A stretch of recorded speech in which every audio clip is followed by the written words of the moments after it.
Hello. Gosh, okay. I finally got the notification about ads. So, hopefully, hopefully I can control. See?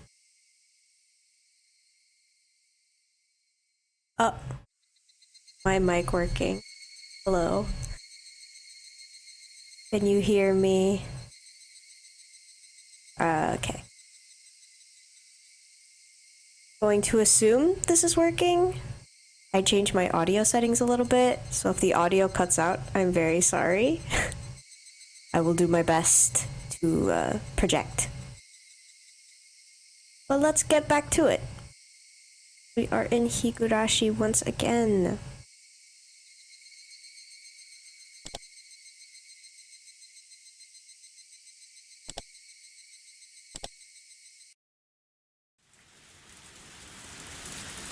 Continue. The body wasn't there. The police didn't arrest me because of that, but I didn't know whether to feel happy about it. Just like Satoko had said, I'd failed to kill her uncle. The body wasn't there, so I was forced to conclude as much. No matter what strange natural disaster, coincidence, or miracle it might have implied. In order to free Satoko, I became a demon. And this abnormal world was my reward. Yes, metaphorically, I had fallen into the demon world. But if that price had been in exchange for the life of Satoko's uncle, then that would have been fine. Since Satoko's uncle was still alive, still shackling her to him, I needed to become a demon once again. One more time. No. As many times as it took. I would kill that man over and over again until Satoko was liberated. I had already awoken. I looked at the clock to see that it was early in the morning, at just about 5. It was already light outside. Once I'd hardened my resolve to become a demon again, I could feel my whole body teeming with that awakened power once more. Time wasn't an issue. No matter what, I'd do it. I got myself up. The exhaustion from the past 2 days was completely swept away, and I didn't even feel sleepy anymore either. I slowly rose and made sure my body was moving like I wanted it to. I could feel blood flowing through each and every one of my fingers. As I got dressed, I let my mind wander, and had a strange thought. These 2 days, while I've said it was for Satoko's sake, the only thing on my mind has been killing. I've said it was for Satoko, but while actually carrying out the act, I had completely forgotten about Satoko, albeit only temporarily. Maybe, initially, it was for Satoko's sake. But now, I was just a demon, killing for the sake of killing. And as a result, I'd sunk into a world fit for such a demon. Maybe it was the same for Satoshi. He resolved himself to kill his aunt to save Satoko, became a demon, then disappeared from the sunlit Hinamizawa, vanishing into the demon world. Which meant that, after all was said and done, I'd met the same fate as him. I'd tried to avoid making the same mistakes, but it happened anyway. Which meant that maybe Satoshi was here. Satoshi had come to this world a year before me, so he would be here somewhere. Then, surprised, I stopped walking. There was the second set of footsteps I've grown so used to hearing.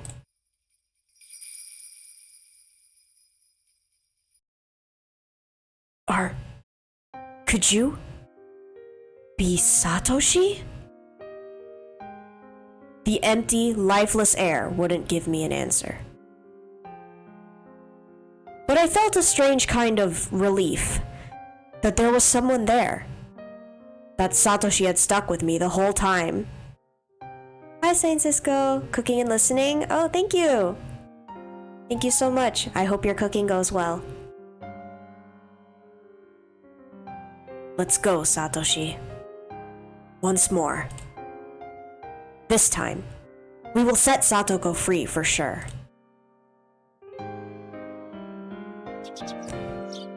I quietly slipped out of the house so my parents wouldn't notice. If they caught me now, when I'd been out way too late for 2 days now, they'd give me a really angry talking to. I didn't have the time to allow for that to happen. Today, I would put an end to it. If the dead body disappeared, then I didn't have to bury it. I could just burn it to ashes, and then take them with me, so I could kill him again every time he resurrected. I'd do it again. I'd kill him again. And this time, I'd set her free. Outside, the morning light was so beautiful as to stagger belief. I went to the storage room to find weapons with which I could kill him for sure. Blunt or not, it didn't matter to me. Right now, I didn't need to care whether someone saw or if the police came. This world had gone crazy after all. A world where I'd shown up at the festival and had fun, even though I wasn't there. Even if the police arrested me, I'd probably end up going right back home as if nothing had happened. Both me and the other Keiichi Maebara. Even without me, he'd fill in. I could vanish from Hinamizawa without anyone noticing. So basically, I didn't care if I was mistakenly killed. Even if I died, Keiichi Maebara would remain. After all, this isn't the world I belong in. If I was going to be killed mistakenly for Satoko's sake, then that was just part of my duty as her Nini. As those desperate thoughts became serious, the morning air felt more refreshing to me, strangely enough. Oh, this one's scary. Let's go with this. It was a hatchet meant for chopping thick firewood.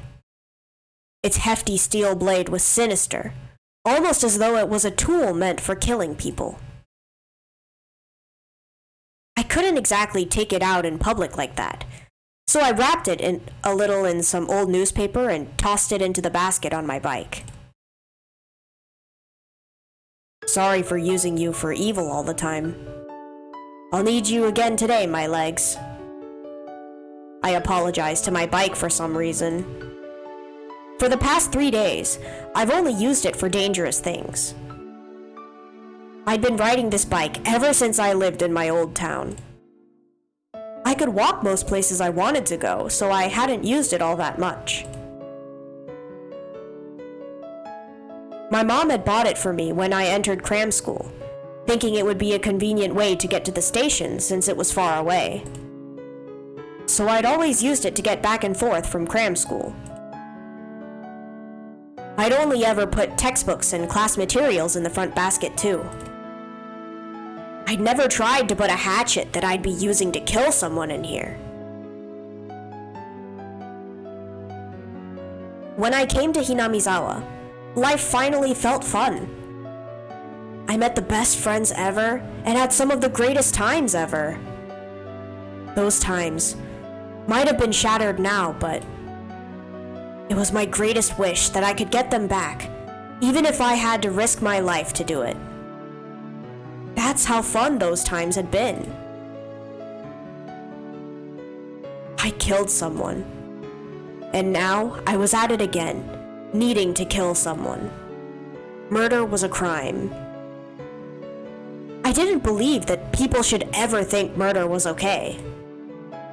But still, the times I'd had were enjoyable enough for me to commit such a crime. My friends were irreplaceable, and the time spent with them a treasure. Hanging out, laughing, sometimes tricking each other, but always in a friendly way. I didn't fear committing any crime, as long as it was for the sake of taking back those times that gave my heart so much pleasure. Yes, this was a value I decided to uphold. It wasn't something I learned from a school teacher. It was a noble path that I chose for myself. I thought back to when I'd first come to Hinamizawa. About how on the very first day, Satoko had welcomed me via a blackboard eraser with a rock in it. That welcome really surprised the heck out of me. She would laugh, get angry, cry. She was never boring. She was obviously the most childlike one among us, but she was actually lively, full of vim and vigor, and good at meddling in other people's business. That went for Mion, Rena, and Rika-chan too. Wasn't Satoko the one at the center of everyone's laughing and banter?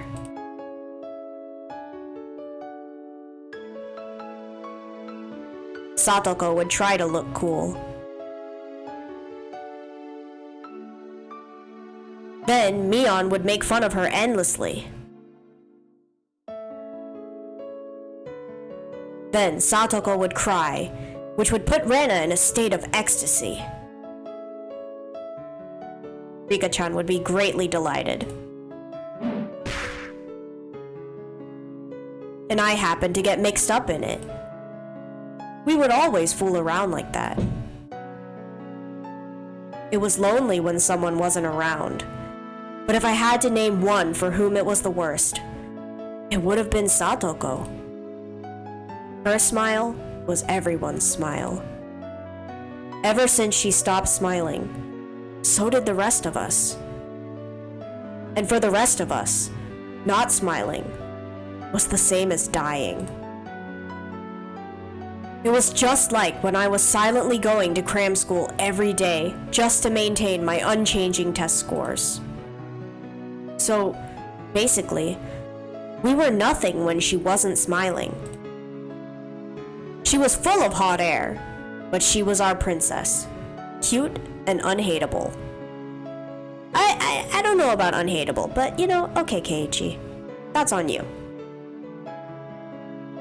In any case, I was her knight, searching for the dragon's castle in order to win her smile back. Knights, of course, use swords. The awesome two-handed kind. I'm probably the only knight in the history of the world to be taking someone on with a thick, rusty hatchet. Then, I saw an old person in the ridge of a field waving to me. Oh my, Keiichi-kun! Out for a morning ride, I see. Good morning! I reflexively waved back in a refreshing way. Should I really have been feeling so happy, waving like that? Satoko's house would be right past this road, going beyond the rice paddies. The cicadas had woken up too, and the next thing I knew, I was the audience to their daily chorus. I gave myself a hit or two in the head, and drove away my merry morning mood. I took a deep breath, then tilted my head back, quelling my pointless excitement. The body wasn't there. Its absence either meant my killing him had been an illusion, or that I'd killed him and he'd risen from the dead. If I was at the festival, then maybe I should have considered it an illusion. coach probably thought that way, which is why he treated me like a lunatic. But it being an illusion was just impossible. I killed him, without a doubt. Without a doubt. If that had been an illusion, then that would make all of this Hinamizawa I was in right now an illusion. If that was the case, then here's how it would end up. I was actually in a vegetative state due to a traffic accident, and I was currently dreaming in a hospital bed about how great it would be to spend time with friends in rice paddies like these. That was a terrifying thought, though. If this wasn't an illusion, then the only possible answer was that he'd resurrected. It would make him a literal monster. But if he was such a monster, then I was no less a monster myself. I didn't hesitate to kill someone, and I could even wield curses. Takano-san had died probably because I'd cursed her. Or maybe that was a little much. If Coach and Oishi died too, like I'd cursed them to yesterday, then I'd believe it. I set my bicycle aside and went to take a look. His motorbike wasn't here. Of course it wasn't. I sent it down to hell that night, throwing it into the Onigafuchi swamp. Or maybe, just like how the corpse wasn't here, maybe the motorbike didn't get thrown into the swamp either. The fact his bike wasn't here might have been because he'd gone to town and hadn't come back, not necessarily because I'd thrown it into the swamp. If her uncle wasn't around, then that was convenient on its own. Then I would just show myself in, then wait for him to return, sharpening my hatchet. If he was there. Forgotten sensations came back to my gut. A feeling of tension rose within me. The sensation was like poison, dulling my actions, but it could also be the trigger to allow me to awaken to my superhuman, otherworldly self. I held the hatchet, still wrapped in newspaper. Its weight in my hands was profound, sinister, and reliable. I hadn't put on my watch, so I didn't know what time it was, but it was probably still a little before 7. Satoko would probably be awake, preparing breakfast and her lunch. But her uncle would probably still be lazing around in bed. A guy like him probably would have stayed up late drinking, and probably always slept until noon. I considered ringing the doorbell and having Satoko open the door for me, but if her uncle woke up at the sound, I'd waste my chance of him still being asleep. If Satoko saw me sneaking inside without ringing the doorbell, she'd be surprised. If I ran into her, what would I say? I've come to kill your uncle for you, so stay quiet? No, I couldn't do that. That would be like making Satoko responsible for his death. Be quiet and go wait outside. Maybe that would do it. How would Satoko react to that? She would probably try and get me to give up on killing him. I would have to lie somehow to get her to go outside. Satoko didn't need to know that a murder was going to occur in this house. I couldn't quite think of a good lie to tell her, but I couldn't do much just standing around like this. I made up my mind and grabbed the doorknob. Then slowly turned it. Pulled. It wasn't locked. The gap between the door and the wall steadily grew larger. The chain wasn't even on. So now we're breaking and entering. Okay, Keiichi. All right. The oppressive smell of life in Satoko's house hit me. At the entrance, there were a few pairs of shoes and sandals. I couldn't tell whether he was here or not just by looking at them. I could hear a television on somewhere. Ooh, messy. The television was in the messy dining room. There was food scattered about on the table, giving an impression decidedly different from a happy family's mealtime. Meals were for eating food while thanking the person for making it, meaning whatever occurred in this dining room wasn't a meal. Nobody in sight. No sign of anyone either. But with the television on, he must have been close. Could he have anticipated my coming in and be hiding, waiting for me? The tension I felt was so thick, so tight that I thought it would choke me. The newspaper wrapping the hatchet's thick blade didn't hamper its power at all. I tightened my grip on it then, very carefully, took a look around. Where had those peaceful feelings from before I arrived here gone? Even the sound of sweat bubbling up on my brow got on my nerves. And then I looked at the table and realized something. This wasn't breakfast. The grains of boiled rice were all hard and dried up. Then, was it last night's dinner? I left the dining room, keeping vigilant, went down the hallway, and found the stairs to the second floor. When that man was playing with his friends, he looked out of a second-story window. It was highly possible that room was his own, and that he slept there. I tiptoed up the edges of the stairs, quietly climbing, without making a sound. I couldn't hear any kind of snoring. I didn't hear anything up there. I went through a few rooms, slowly and quietly opening the paper doors, checking inside. But I still couldn't find anyone around. To search more efficiently, I got down on the floor and pressed my ear right up to it. I could hear the television in the dining room and a low hum, perhaps of boiling water. It was then that I started to harbor some feelings of suspicion. This house wasn't right. It seemed like people had been here since the TV was on. But it wasn't normal for nobody to be around this early in the morning. I silently descended the stairs and went back into the dining room. I looked at the food scattered about. Completely dried up rice. An overturned bowl of miso soup. The package for a side dish bought at the supermarket.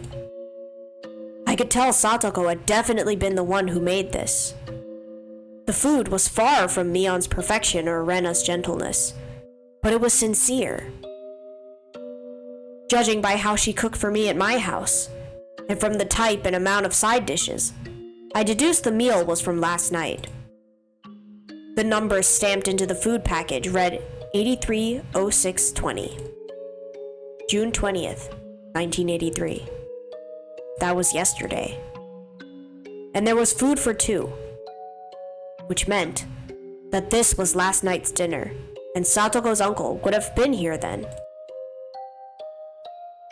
Stop it, Keiichi. Don't even think about saying the word impossible again. Anyway, her uncle was here last night. That much was the truth. He had found fault with Satoko's food, thrown the bowl of miso soup, and flung the rest everywhere. Hidden deep within my feelings of calm and composure was a lit flame of anger and a curse. Should I have ever shown this man any mercy? Bump. I heard the sound again, the one from before, like a water boiler. What was it coming from? The first floor? But where? The bathroom, maybe? I could hear the noise coming from the other side of the frosted glass at the far end of the changing room. It had to have been the sound of the water boiler for the bath. Steam was enshrouding the glass door, and the heat from it was leaking into the changing room where I was standing too. My misgivings deepened. People didn't normally take a bath this early in the morning. If one did, then it would mean that in this house, time had been stopped ever since some moment last night. Whistle, whistle, whistle. Was it being reheated? The water boiler in the bathroom had been active this whole time. I checked in a clothing basket and saw Satoko's familiar uniform stuffed in it.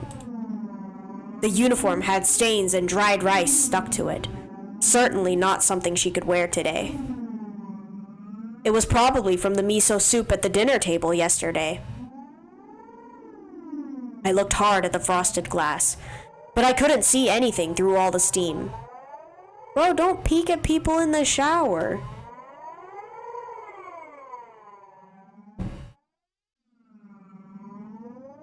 And then, an electric surge ran through my mind, and a terrible premonition came over me. Could she? She couldn't possibly have been in there since last night. That would be impossible. But no, in Hinamizawa right now, nothing was impossible. I gulped audibly and quietly pulled aside the glass door. Hot, steaming air burst out from the slight opening. The fan wasn't on in the changing room, so it went completely white with the steam. Just as the hot vapor poured into the changing room, cooler air also flowed into the room with the bath. And I just heard, due to being hit by that air, a very weak moan. That was all I needed to know who it was. Satoko! No answer. Satoko was in the bathtub, surrounded by a thick layer of rising steam. The top half of her body was leaning over the edge of the tub, and she was passed out. The water boiler kept on making a whistling noise, as if angered. I could see the gas flame through a small window. It was roaring at full force, completely blue. Satoko's entire body was boiled red and flaccid, as though her bones had melted away. She was almost like a doll as she laid there unconscious.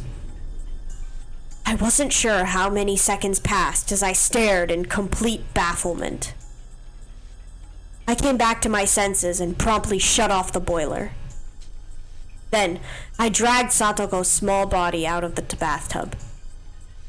The water in it was as hot as the water in public baths. Was she in this boiling water for the entire night? She'll die! She'll die! Satoko's body was lighter than I'd expected as I laid her on the floor and wrapped her in a towel. I went back into the bathroom and opened up the vent, creating a path for a cool breeze to come through. Upon the breeze hitting her, Satoko moaned again. It'll be all right, Satoko. It's me, Keiichi. Do you understand? Can you hear me? Keiichi,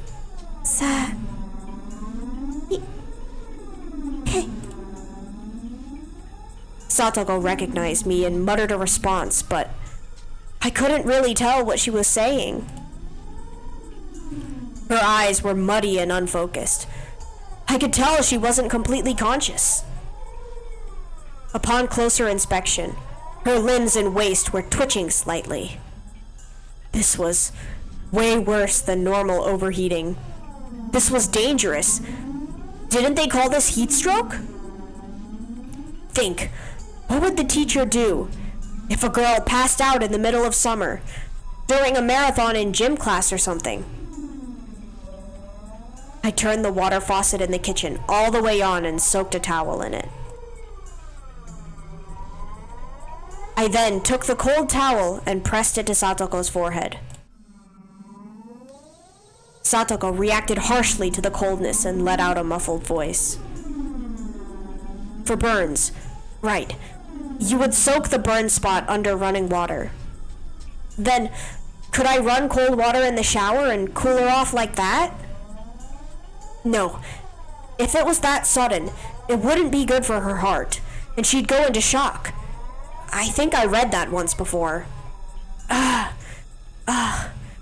This was about as much nursing as I could possibly give her.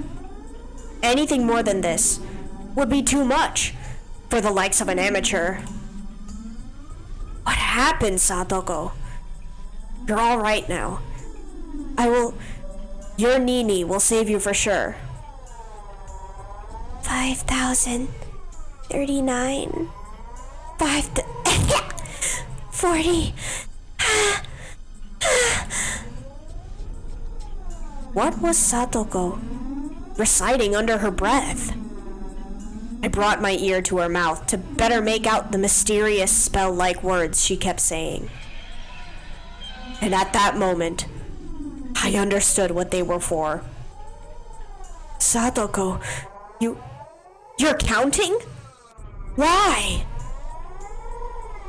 People tell little kids in the bath to count to 100 a lot, right?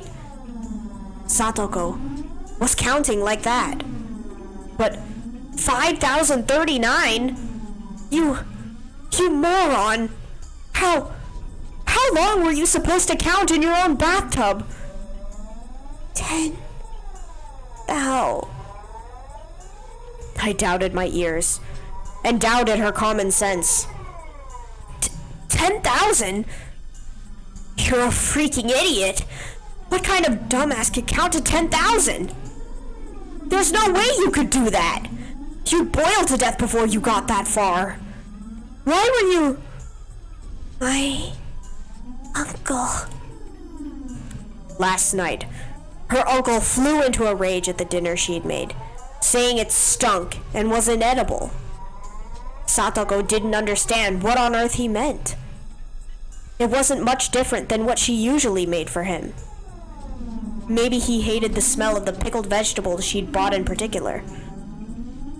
Her uncle then decided the stink was originating from Satoko and shouted at her that she never ever took baths.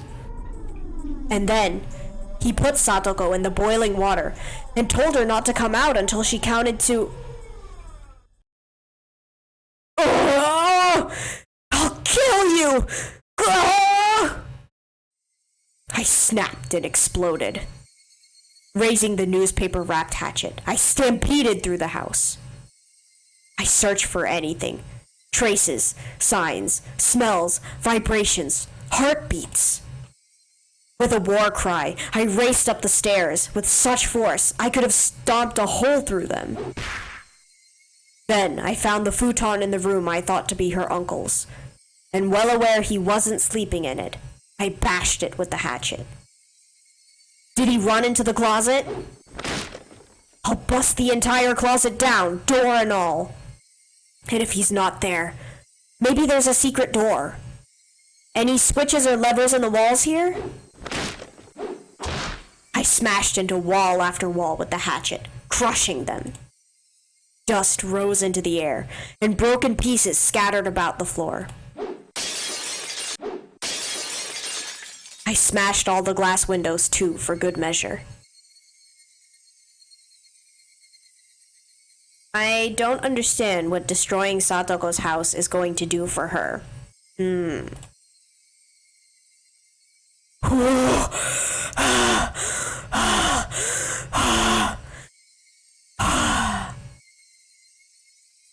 After I destroyed everything beyond recognition in her uncle's room, my reason finally kicked in and suppressed my emotions. Anyway, her uncle wasn't in the house right now. I'd have to leave killing him until later. Right now, I had to do something about Satoko.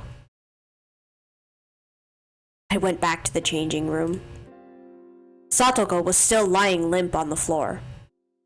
There was nothing more an amateur like me could do for her. I needed to take her to the clinic.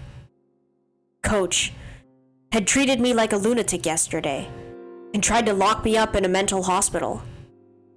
I never wanted to see his face again, but I still needed to go to the infirmary one more time. I needed to have a doctor look at Satoko. I thought about putting her in the dirty uniform lying in the laundry basket, but I had no experience dressing someone, so it would be pretty difficult. Crap, I don't have time to be wasting here. I eventually gave up on clothing her and decided to carry her in her bath towel. The clinic was close to Satoko's house. It would be way faster to carry her there than to call 119 and get an ambulance. I threw the biggest towel I could find over her and prompted her to stand. Can you stand? I'll carry you over to the clinic. Thank you. Her words sounded clearer than before. She was starting to come back. I cried tears of relief just knowing she'd improved even a little bit. Satoko turned over so she was lying on her face, and then put up a weak struggle to get up on a knee. I smoothly swept her up and put her on my back. The towel I put on her seemed like it was about to fall off. The towel. It hurts. We'll be there soon. It won't be long, so stay strong. It didn't hurt one bit to carry Satoko. She was light. Too light. The lightness actually made me uneasy. Outside, it had gotten hotter, as though eager to attack Satoko. Freaking cicadas. Why did it have to choose this morning to get so hot out? Why blame the cicadas? What did the cicadas do? I didn't have time to swear at them. The clinic was this way. Hoisting Satoko on my back, I broke into a trot.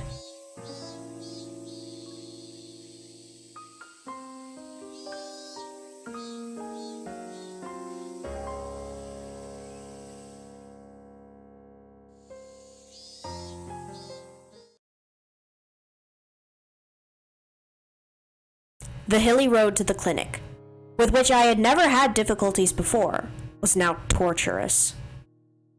Big beads of sweat formed on my brow, and at some point, my breath had grown faint.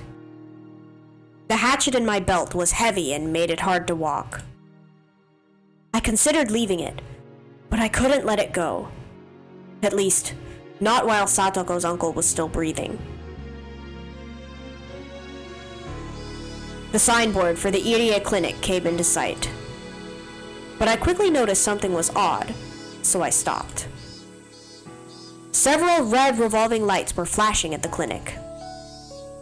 3 police cars were parked in the parking lot with their lights on. There didn't need to be much else to inform me something had happened. I didn't want to see Coach, so I had planned to leave Satoko in the clinic waiting room and give the receptionist a message. But with that police officer Oishi here, I couldn't go inside so carelessly. What's going on? Why are there so many police cars? I gently put Satoko down in the shade of the thicket. I don't know. I'll go see what happened, so you stay here for a moment. Leaving a lady in a place like this wearing nothing but a bath towel? Simply unforgivable. If you can still fire off those insults, you'll be fine. I'll be right back, I added, getting to my feet. Cautious of my surroundings, I hid myself behind a car and got closer to the officers grouped at the clinic's entrance. I overheard an officer wearing a necktie, probably their leader, and a white-robed doctor having a discussion about something. The doctor didn't seem to be Coach. It was one of those who Coach told to make the tea yesterday. So you were the first one to find it since you were on morning duty. So then, what did it look like? He was sitting on the sofa in the head office. He looked like he was taking a nap. There was a jug and an empty bottle of sleep medication on his desk, so you immediately thought he had tried to commit suicide with it. What else? His high temperature and dilated pupils indicated a severe disturbance of consciousness. It seemed like a typical case of sleeping pill poisoning, so I immediately began to treat him. Without calling the police or an ambulance? This is a hospital, and I'm a doctor. Since his life was in danger, it's my job to treat him at once. Yes, I understand. Okay. What else? His breathing was in disarray, so I put him on a respirator. I think that's how you say it. I'm not sure, actually.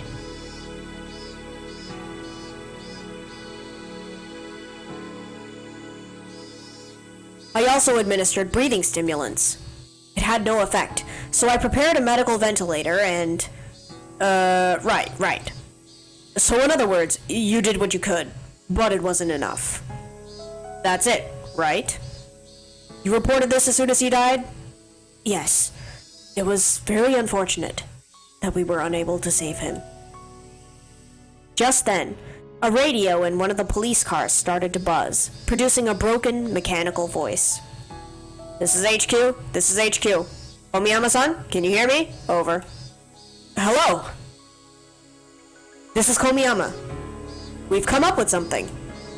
It looks like he committed suicide with sleeping pills. No notes or anything. Suicide? What the heck were they talking about? Someone had committed suicide at the clinic. But who? I wished Takano-san dead, and she died the next day. And yesterday, I wished Coach was dead. Then, could he have... Did he use sleeping medication regularly? I don't really know. Did he normally complain that he was tired or wanted to die? Well, Iria-sensei was normally so, well, himself. He never acted like that. So, I was right. Iria-sensei. They were talking about Coach. Coach killed himself. Why would he do that? There couldn't have been any reason he wanted to die. The only reason that came to mind was that I wanted him dead. This world was insane. If I wanted someone dead, they'd die. That was the kind of world this was. Then, what about Oishi? What happened to him? If people really died because I wanted them to, then something should have happened to him too. I've sent you backup. The chief wants you to leave the rest to them and get back to searching for Oishi's car. Yes, sir. Please excuse me then. It looks like we're getting relieved here, so please leave everything as it is right now. All right, let's go. The officers nodded and split up into the patrol cars. Did they just say, searching for Oishi's car? Yo, is Oishi finally dead? Huh. Searching for his car. That meant he had gone missing. Takano-san, Coach, and Oishi. When I wished for it, the very next day, they disappeared. No matter how angry you were when you said you wished someone was dead, it normally didn't happen. Everyone knew just wishing for it wouldn't make them dead, and that's why people could utter such curses so lightly. But the curses I uttered were being granted. At the time, I hadn't even been walking, and yet... Tap. Heard a footstep. And it wasn't only one this time. Tap. They came from behind. Thank you for the head pat. Hi, Kimono. Thank you, thank you. I forgot to turn it on again. I'll get that for you. Hold up. Good job, me.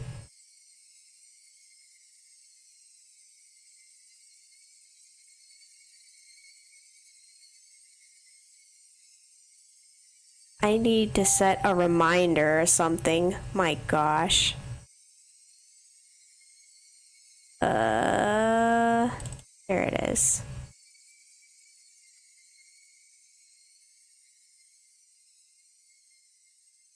Give it a minute, it's booting up.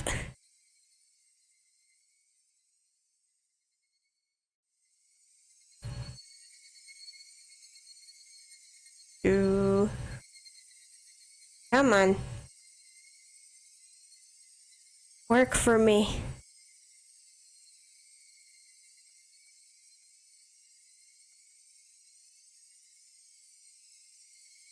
Almost there. Okay, there we go. Let me just...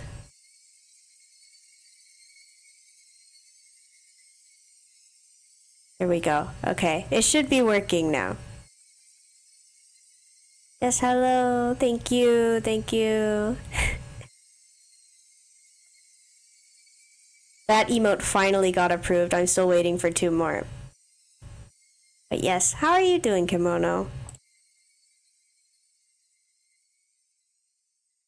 And they stood right behind me, reaching a hand for my shoulder. Would you mind telling me what's going on? Ah! Satoko? Don't scare me like that. I'm the scared one here. I'd prefer it if you didn't shout so suddenly. It was Satoko. Her eyes were still unstable, unfocused, but she seemed able to at least walk on her own now. She looked far better now compared to her earlier exhausted state. How do you feel? Are you better? My head still hurts, but I can't stay outside looking like this forever. She gave a smile, a show of courage, but her legs were still shaky. Anyway, what on earth is going on? From what I just heard the police talking about, the coach apparently committed suicide.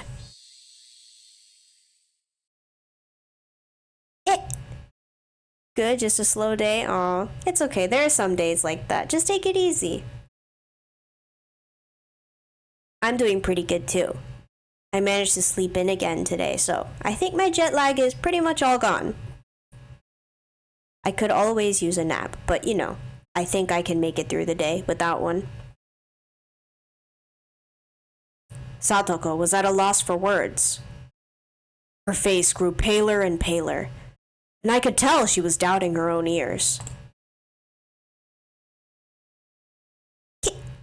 Keiichi-san, is that true? I didn't mishear you. That's what I heard.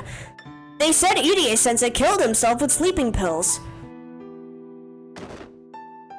Satoko went down on her knees and broke out in tears. It can't be! Coach, he would never ever kill himself? As I watched Satoko crying and clawing at the grass, I felt myself trapped by guilt and remorse. I got so angry that Coach was treating me like a madman yesterday, that he betrayed me, that I thought he'd be better off dead. But even Coach, who to me deserved to die, still must have had people who loved and respected him. Like Satoko here. In my selfish, egotistical anger, I wished for his death, and it was granted. And now Satoko was crying hysterically as a result. The guilt tore at my heart. I worked myself up to murder for Satoko's sake. I decided I wanted Satoko to be happy. But was that really all it took? Murder meant taking someone's life. It meant making everyone attached to that person sad. In Satoko's uncle's case, of course, nobody would be sad. So I didn't feel a sense of guilt at all. But Coach's death was different. I had wanted to make Satoko happy, and that had resulted in me inflicting a deep sadness upon her, hadn't it? But Coach killed himself. It wasn't my...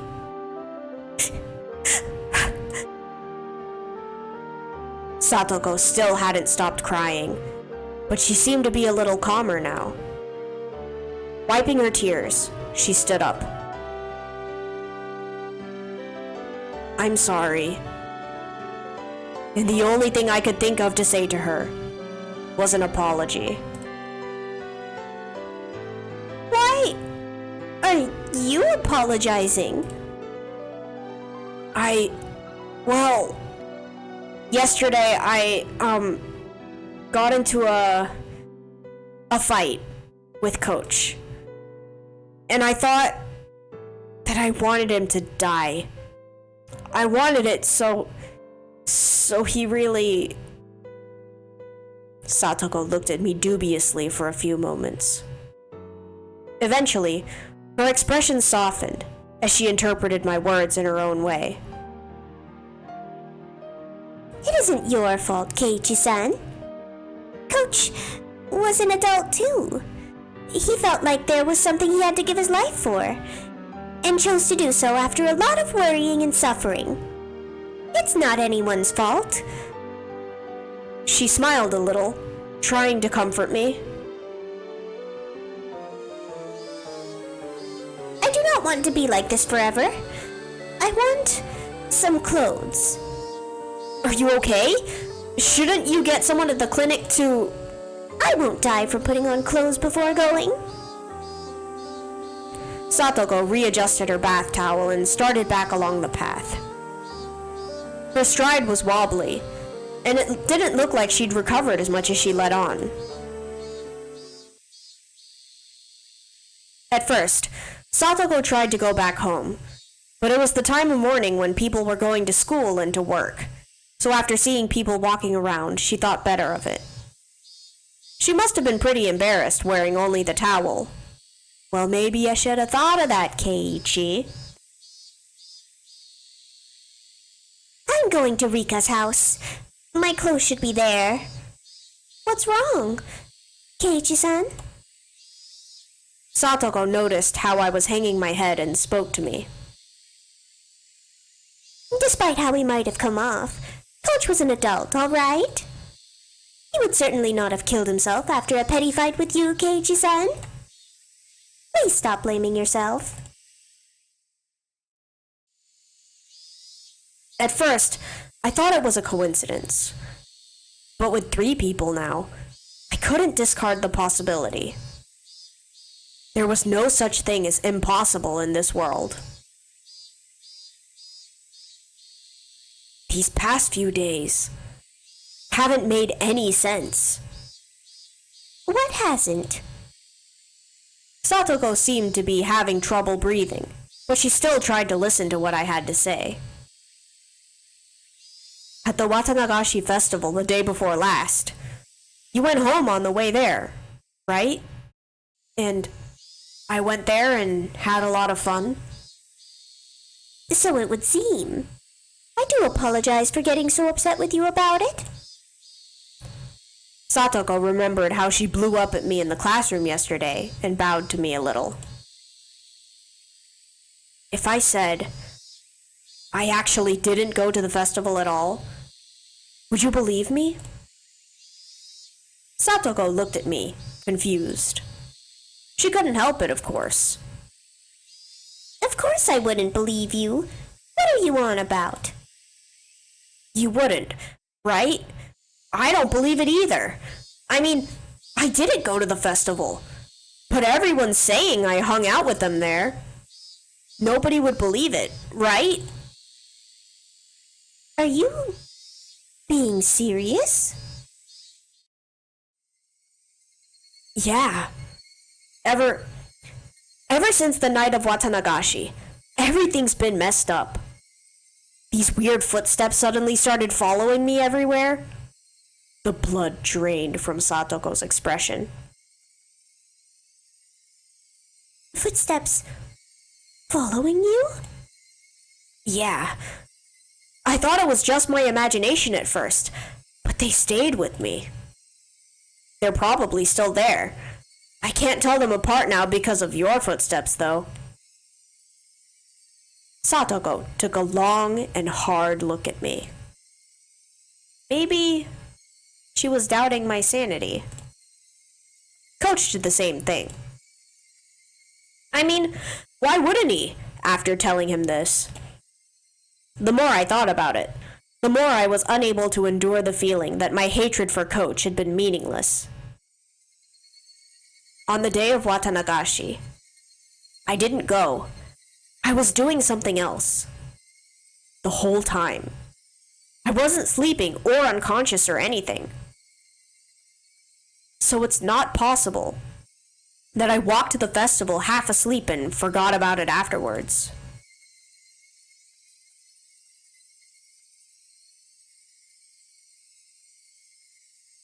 That is quite strange. Then how were you at the festival? That's what I mean. I didn't go to the festival. No, I can't let myself get emotional. If I get agitated now, that'd be like proving that there's something wrong with my head. Sorry. Well, nobody believes me, so yeah. If that is what you say, Keiichi-san, then I will believe you. Then what? That night, I saw Takano-san, and it felt like she was looking down on me. So I made a wish. A wish that she would die. Takano-san does have that sort of air about her, doesn't she? I cannot say that I don't understand how you feel. Did you know that Takano-san died? It happened yesterday. Apparently she was burned alive somewhere. Is that true? She died? I wished for her to die. And the next day, she was dead. And Oishi from the police, too. Do you know him? That annoying and fat detective guy. Satoko nodded a little. I heard from the police earlier, but apparently he went missing. And yesterday, actually, I wished that he would die. Is this all true? I'm not lying. I don't want to believe it either, but it's true. Takano-san, Coach, and Oishi, I wanted them dead, and then they really died. For a little while, Satoko was at a loss. A long silence ensued.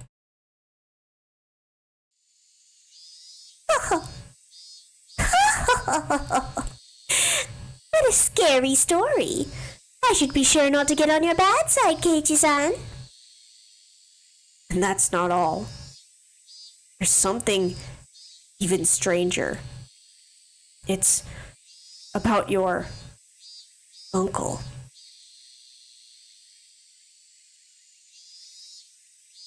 I would rather you not talk about my uncle. He was there yesterday, right?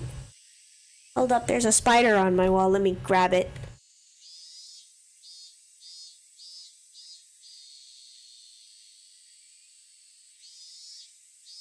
I got it. Alright, we're back. At your house. Could we please stop talking about him? I don't want to. It's impossible. He couldn't have been there. I said, stop talking about him. No! No! That man couldn't have been there after the night of Watanagashi. Because I... No! No more, please! No more about that man!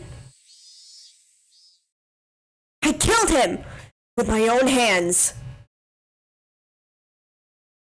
Even the cicadas stopped crying. Her face was streaked with tears, and it stiffened even more as she looked at me in disbelief. On the night of the Watanagashi festival, I killed your uncle. So it's impossible that he could have gone back home. But still, he went back. And last night, he found fault with the dinner you made him, yelled all sorts of things at you, and had basically boiled you in the bathtub. That couldn't possibly have happened. So I wanted to make sure I'd actually killed him. So yesterday, I went to dig up the corpse I buried. But the body wasn't there. Is that even possible?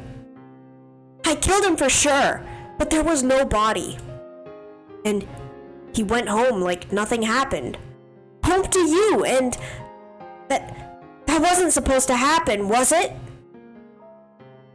Satoko's entire body stiffened. She was shrinking away, like there was someone in front of her about to hurt her. You probably think I've gone a little crazy, don't you? I don't blame you. I can't believe it myself.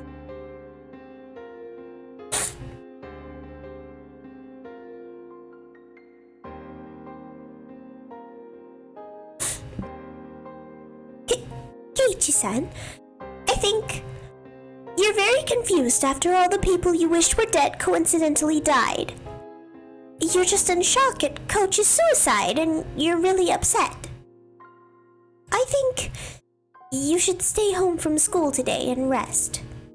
I'll be fine, so please, take care of yourself. Satoko spoke like she understood me, but she also told me to go home. I could see the revulsion in her face, and knew that she didn't want to be around me anymore.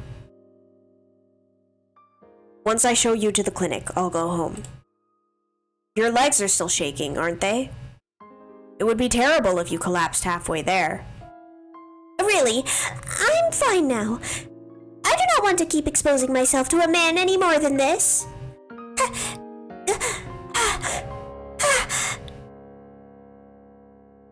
She wobbled up the shrine steps, looking like she was about to fall. I immediately ran up to her and helped her stay on her feet. But then Satoko promptly jumped away from me. That outright rejection hurt a lot. Once she got to the top of the stairs, her breathing was ragged, and she wasn't even looking at me. At this point, I was being ignored. Well, it was more like she didn't want to have anything to do with me. It really was a feeling of rejection. And that hurt my heart more than any blade could have. This was the path I chose for her sake. To be treated like this at the end of it all was just so saddening. Don't be naive, Keiichi Maebara. You never wanted to be repaid in the first place. You didn't do it so that Satoko would thank you. You did it so that Satoko would be happy. Right? My nose is so clogged. And that was what led to this ending. Rika-chan's house was a disaster prevention storehouse used by the town council. If you went past it, a little further through the shrine grounds, you'd apparently reach the back of the assembly hall. Satoko was heading there, walking quickly, the gravel under her feet crunching as she went. Oop, that's a typo. Did she want to get there as soon as possible? Or did she want to run away? I couldn't tell. And then, I heard the vigorous sound of wings flapping. I turned around, saw a crow. I hadn't seen many crows since coming to Hinamizawa. Hi, welcome. I'm sorry, I cannot say your username, but welcome. I'm glad you could finally join us here. Do you have a preferred name, or could you give me like a guide to pronouncing your username? Also, feel free to chat. I'll read it in between dialogue, so. I saw a lot of them in my old town, though. On garbage day, they'd flock to trash collection points, peck through the bags with their beaks, drag out the contents, and have a feast. As I was remembering that, I saw a few crows flocking around the shrine's donation box. And I thought, how terrible it was for someone to leave a garbage bag in a place like that. The cicadas quieted. Breathing stopped. Thoughts ceased. And even time came to a halt. I ran over to where the crows were flocking. Name consists of 3 combined Swedish words, so don't worry about not being able to pronounce it. Oh, okay. But yeah, if you have a preferred username that I can refer to you, let me know. Tar? Perfect. Alright, thank you so much, Tar. I ran there in order to drive a horrible idea of my mind. I definitely hadn't wanted this. There's no way I would ever wish for this, even by mistake. This was not.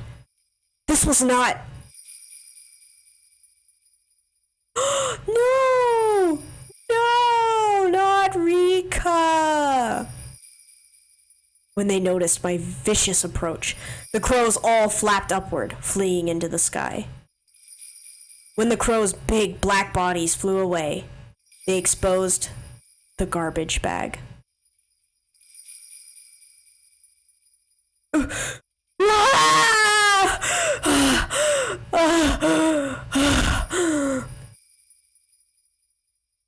had I seen there? The scream had escaped from my throat before I understood what I was looking at.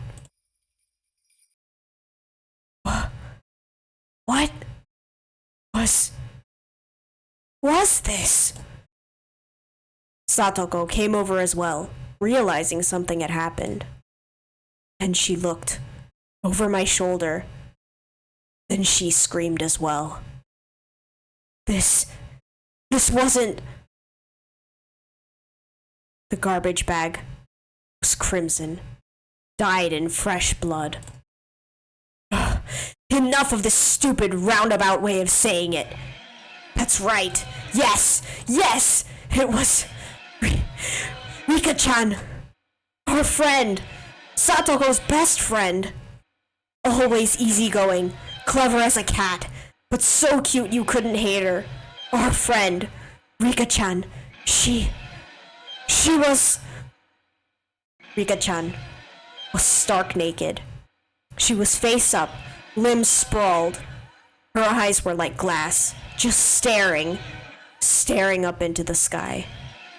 And... Ah! Rika! Ah! Satoko broke down crying on the spot. And yet, she still couldn't approach her friend's remains. The crows had gotten through the garbage bag and they dragged out an apple peel and spread it all over. No. Crows, they couldn't do this.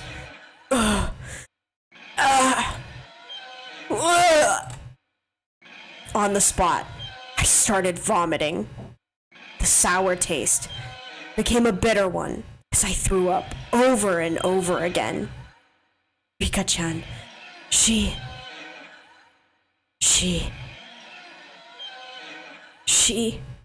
her stomach was cut wide open, vertically, completely open. Rika! Crows couldn't have done this. And from her open stomach,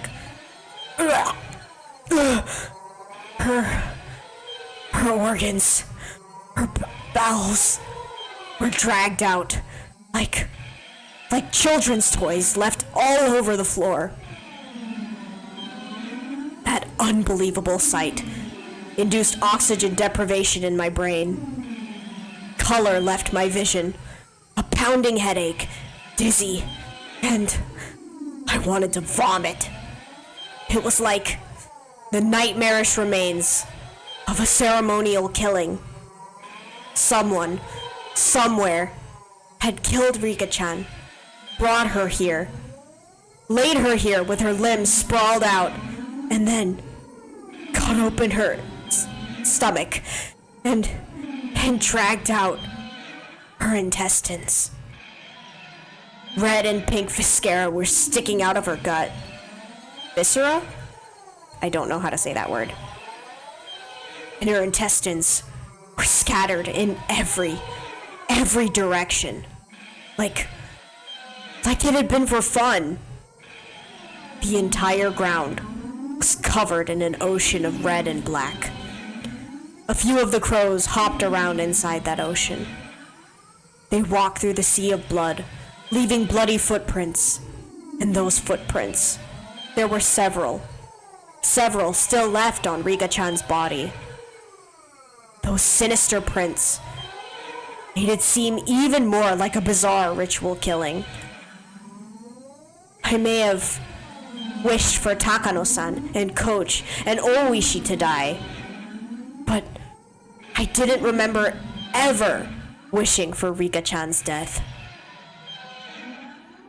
Yeah, it wasn't me. It wasn't me. I stumbled backwards, then stepped on a newspaper. A newspaper? A place like this? The newspaper was what was covering my hatchet.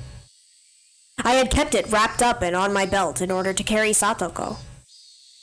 And that newspaper had fallen off. Sheesh, don't scare me like that. I bent down to pick it up, and then Satoko looked at me with such disbelief as I'd never seen. Froze. She was looking straight at me, at the hatchet on my belt.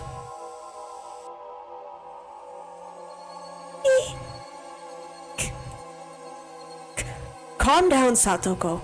This isn't what it looks like. Satoko, trembling madly, backed away. It wasn't me. It wasn't me. It wasn't her. Murderer. She didn't care at all that she was exposing herself through the towel. She just trembled and tried to step back from the demon in front of her. Satoko, please, calm down. Please, relax. Satoko. No! Screaming weakly, Satoko began to run, unsteadily. Run away, that is. Wait! Please, wait! Satoko! You're wrong! That's not it! The way she ran away, it was so weak, so slow. So if I wanted to go after her, I could have caught up. But if I tried to grab Satoko's shoulder or something right now, she might actually go crazy. So I had to follow her and try and clear this up. You killed Takano-san and Coach and Oishi-san, didn't you? You killed my uncle, and then you killed Rika! You murderer! No! It wasn't me! I didn't kill her! What are you saying? You just said it yourself, did you not? You wanted them to die, and then everyone died, didn't they? Well, no! Just wishing that they were dead. That couldn't... You don't even remember what you did, do you? How can I trust a person like you? Didn't your memory of killing them just slip your mind? No, maybe you're only pretending not to remember. Besides, what is that hatchet for? Try explaining that. It's for... See? Keiichi-san, you are a killer, aren't you? Why did you do it? You were a little mean, but you were fun and kind. And once, I even thought you might be my real Nini. Why did you turn into this? I might have been able to slowly answer each one of Satoko's questions at a time. But in this situation, explaining my innocence in such a short period of time was impossible. Bro fumbled the bag for real. No, he did. He messed up big time. I mean, I didn't even know if I was really innocent anyway. At the very least, I killed Satoko's uncle. There was no body, but I killed him. Without a doubt. At that point, I was far from innocent. And I wished Takano-san, Coach, and Oishi were dead. And that curse of mine was granted. When I wished for Takano-san to die, I didn't think of it as anything more than a normal thing you'd say to someone you didn't like. But then she actually did die. And I realized that if I wanted people to die, they would. And, hoping it would happen again, I cursed Coach and Oishi to the same fate.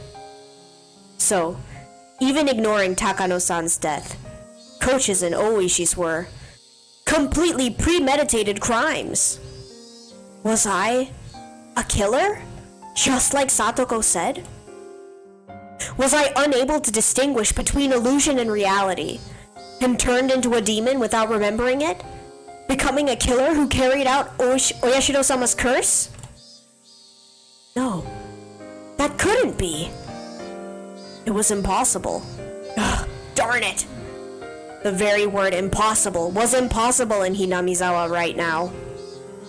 How many freaking times have I said that word these past 3 days? Satoko had started crying again and was walking unsteadily. At first, it felt like she was still running, but now, it was like she was walking away crying from someone bullying her. Why did things turn out this way? Why?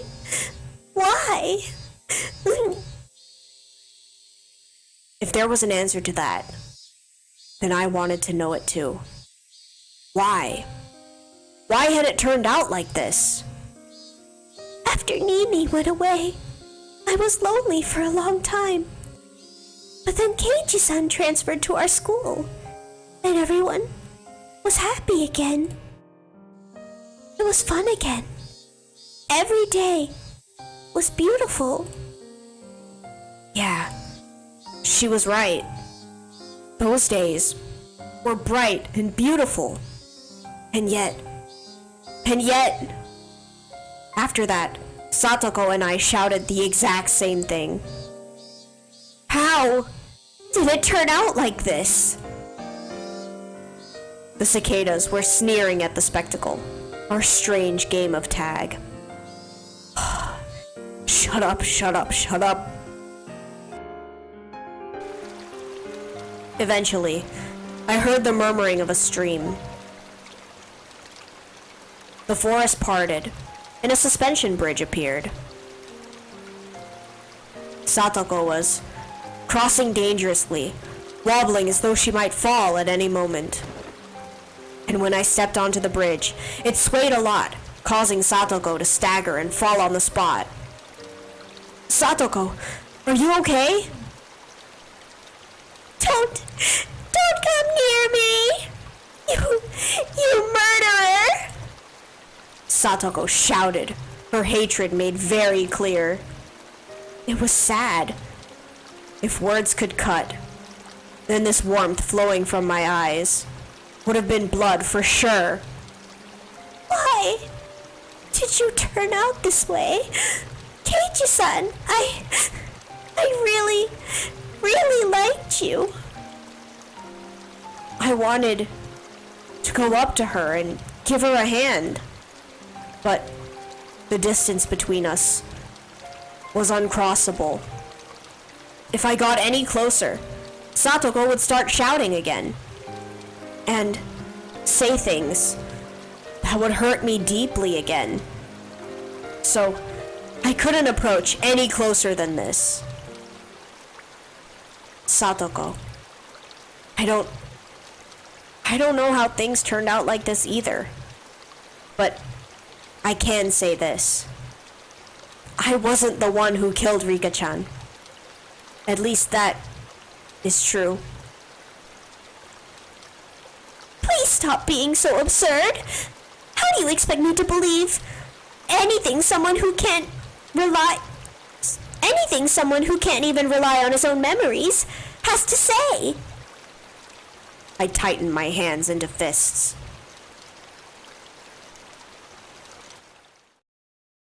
This was mortifying. I wasn't crazy. Hinamizawa was crazy. Ever since I wandered into it, lost, on that one night.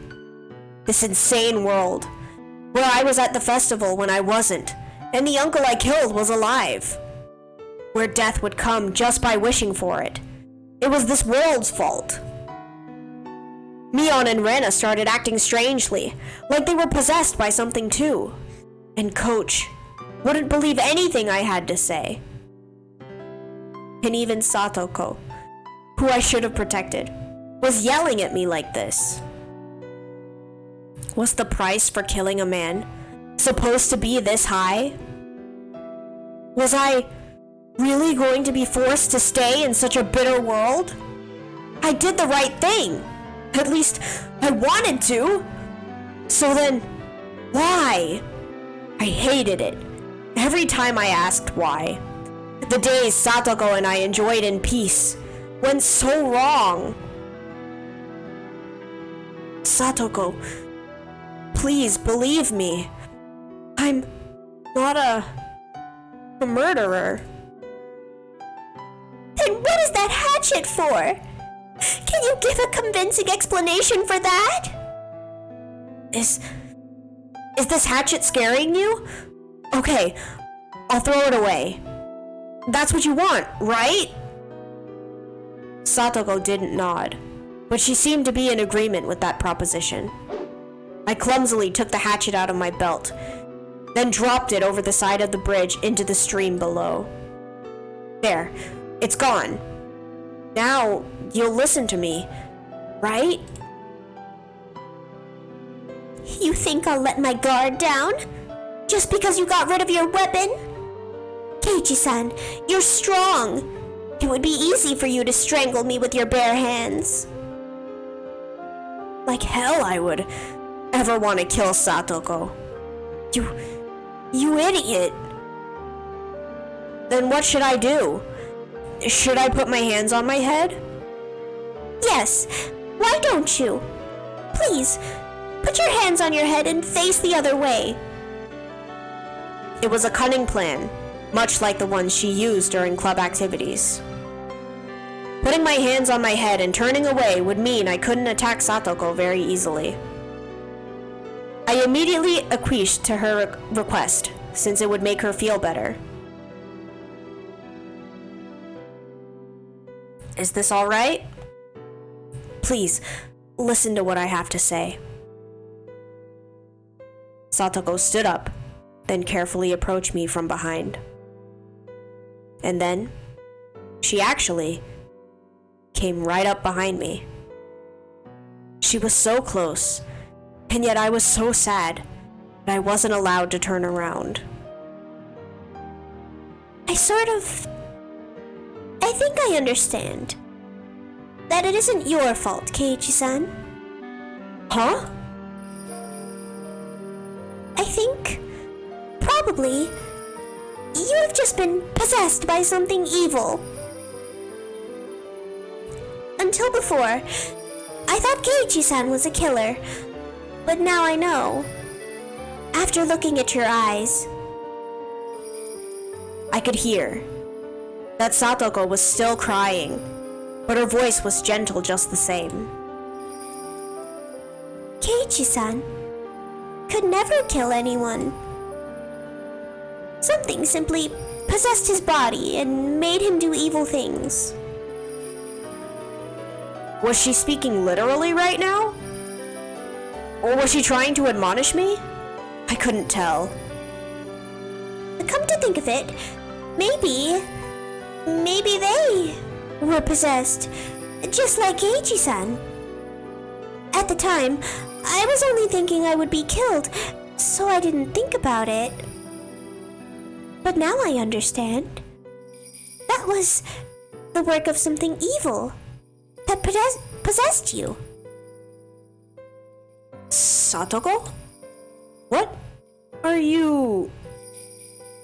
It was less like she was talking to me, and more like she was talking to herself.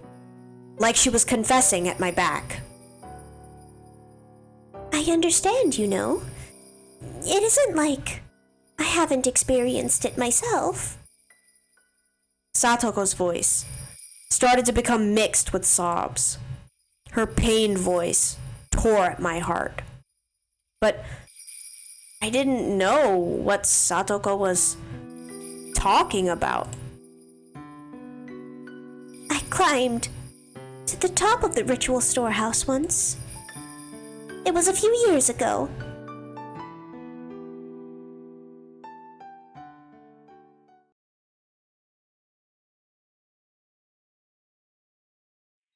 Once, when Satoko was playing hide and seek at the shrine grounds, she climbed onto the roof of the storehouse for ritual implements, which everyone said not to go near, and hid. Then, Satoko saw that she could get in through a window meant for ventilation. For Satoko, the word curse was plenty scary, but she was more curious about what was inside the unknown storehouse. She removed the grating on the window, which was already hanging off, slid her small body into it, and climbed down inside. It was too dark to see much, but after descending, she realized just how high up she'd been. Despite the darkness, she could see a few things around her thanks to the faint light coming from the air window. And to her disappointment, it was just a regular old storehouse.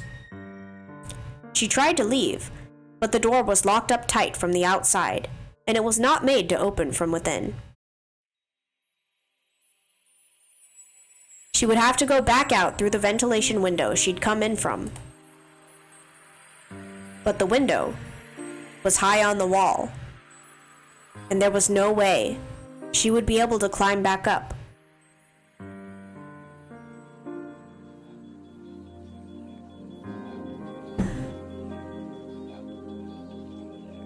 Satoko desperately tried not to cry, and racked her brain thinking of a way to get up there.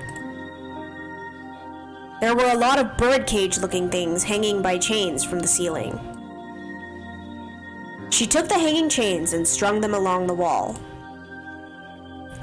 If she climbed up the bundle of chains, she might be able to manage to climb up to the ventilation window. There was nothing else she could do, so she had to try. And try she did. It was dark and creepy, and she didn't want to stay there forever. The more she thought about that, the more she panicked. She climbed the bundle of chains. Satoko could hear the clinks and clangs of everything creaking under her weight.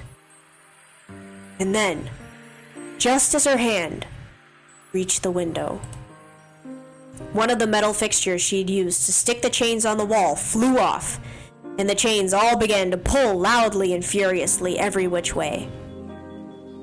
Spurred on by the sounds behind her, she managed to get back onto the roof from the window. Because of the weight of the flailing bundle of chains, the other fixtures broke. And then one of the big bird cages hanging from the ceiling fell to the floor with a huge noise. Under it was an image of Oyashiro-sama, his vessel, and the cage took off one of the arms, then trapped some other implements beneath it. Yo, Satoko broke a Oyashiro-sama statue. Yikes. It didn't take very long for her to grow scared of what she'd done. The deafening noise could be heard from the rest of the shrine grounds. A few other children heard it and gathered around.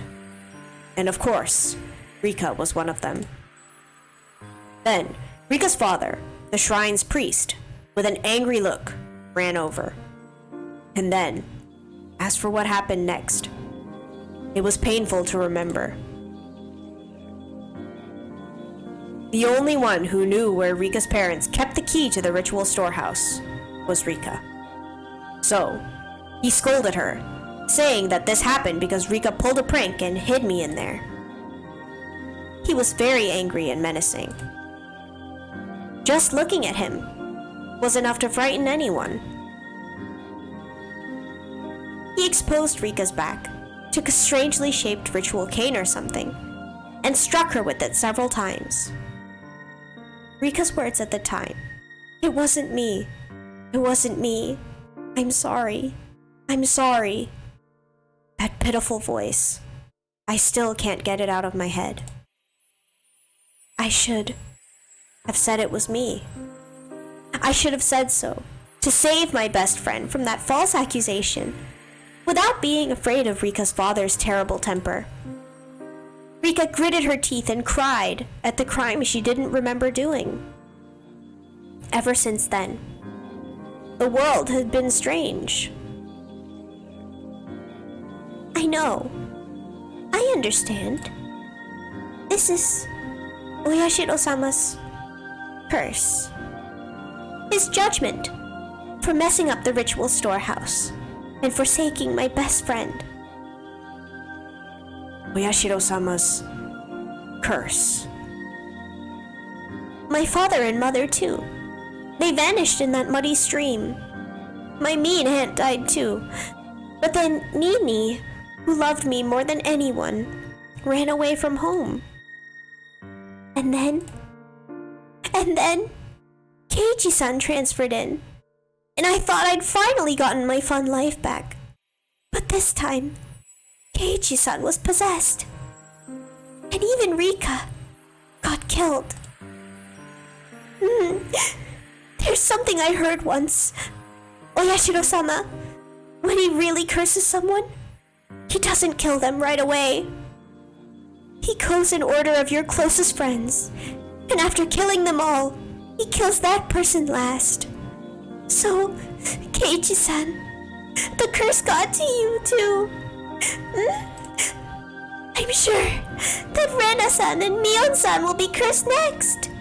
And then they'll kill and be killed. No, no more. No! Calm down, Satoko. There is no curse. Nobody's trying to torment you. When I turned around, I was thrust away with amazing force. Given my hands were awkwardly placed on my head, I couldn't take the fall and lost my balance.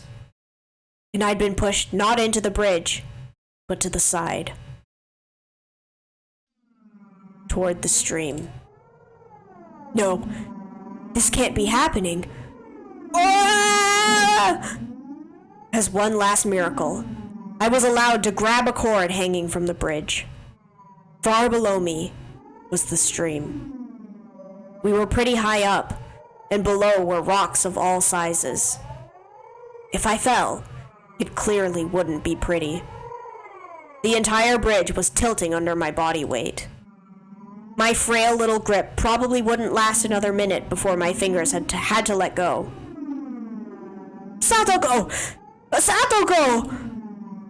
I didn't understand myself, what I meant by shouting her name then. Was I asking her to save me?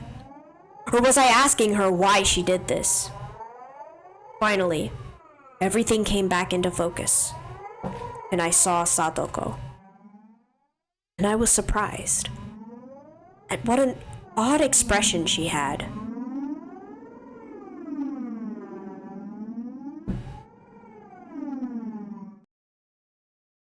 It was the first time I'd seen it.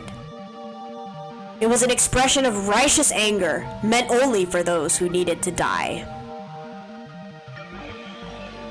Die, you murderer! Give him back! Give back my Nini! Give back Rika and Mommy! And Keiichi-san! Ah! Ah! As she screamed, she jerked the bridge to and fro. She didn't have to do that. I was going to fall anyway. I won't lose to the likes of you. I won't lose to some stupid curse. I will never, ever lose to you. You took everyone. I will never lose to you. Not ever. Satoko, please, just let me say one thing. I don't know what my face looked like at the time, but it seemed like it was enough to quell Satoko's agitation. I know that what I did isn't exactly praiseworthy. No, in fact, maybe I should never have done it at all. But I did it because I wanted you to be happy. Please, just believe that. You, at the very end, you're still pretending to be Keiichi-san. Satoko didn't seem to have any more desire to listen to what I had to say. And for that to happen at the very end like this, it's tragic. I didn't do any of it so you would praise me. If it made you happy, that was all that mattered. We were nothing. Without your smile, we were nothing. So, after I disappear, please, smile.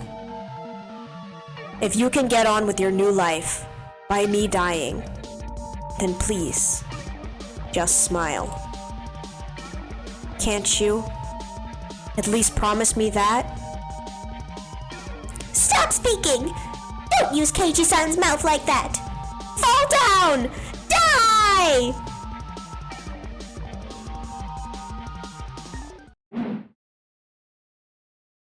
And those were the last words Satoko ever said to me.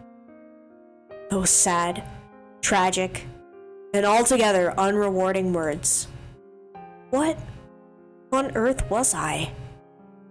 My desire to make Satoko happy ended up like this. Where did I first go wrong? And what was the mistake I made? When did I make it? Was I the crazy one? Or was it Hinamizawa? Even after all of this, I thought I wasn't crazy at all. It was this eerie world that was crazy. This world I'd accidentally wandered into that one night. Because that fun world, where I never doubted all the crazy times we had as a club would go on forever. It couldn't possibly have transformed into such an abnormal world. That fun world wouldn't have ever ended like with this, with Satoko pushing me to my death. In the end, I was going to be swallowed up by this crazy world and disappear. No, I'd probably already disappeared. Yes, probably. On the night of Watanagashi, I'm sure that in the world I really belonged to, I had vanished that night, and everyone was worried. It was laughable that I had taken this long to figure out I wasn't around anymore. Oyashiro-sama's curse on the 5th year was Satoko's uncle dying and me disappearing. In the real world, Satoko had already been freed. Maybe my friends were all lamenting my disappearance and valiantly trying to get back on their feet. And even though they were down to 4 people, the club would reopen and they would have a good time without me, waiting for the day when I would come back. I'm sorry, everyone. I couldn't come back home. But this is what I wished for. It was my wish for Satoko's smile, and my duty as her nini. At this point, there will be nobody left to torture you. Because Satoshi and I, it took 2 years, but we succeeded. That annoying, toothy smile of yours. We wanted to see it one more time.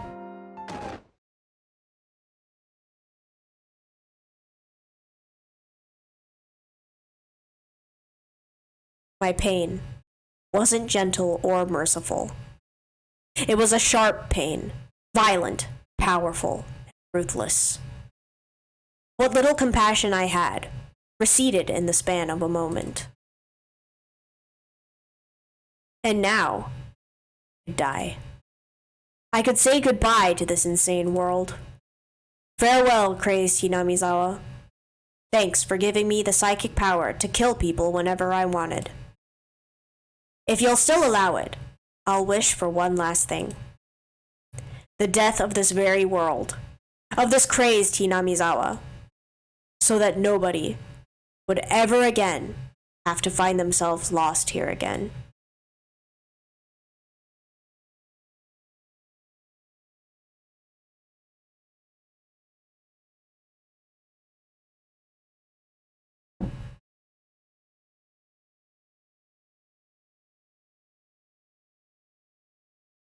Research notes 2. Wait, is this the end of the game?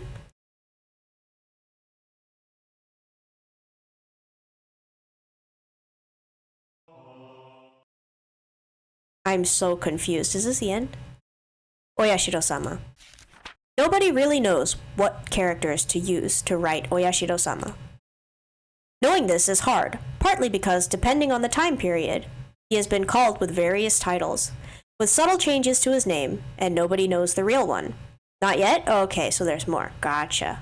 Okay. Thank you. The only thing all time periods agree on is that the 4 syllables o, ya, shi, and ro are always used.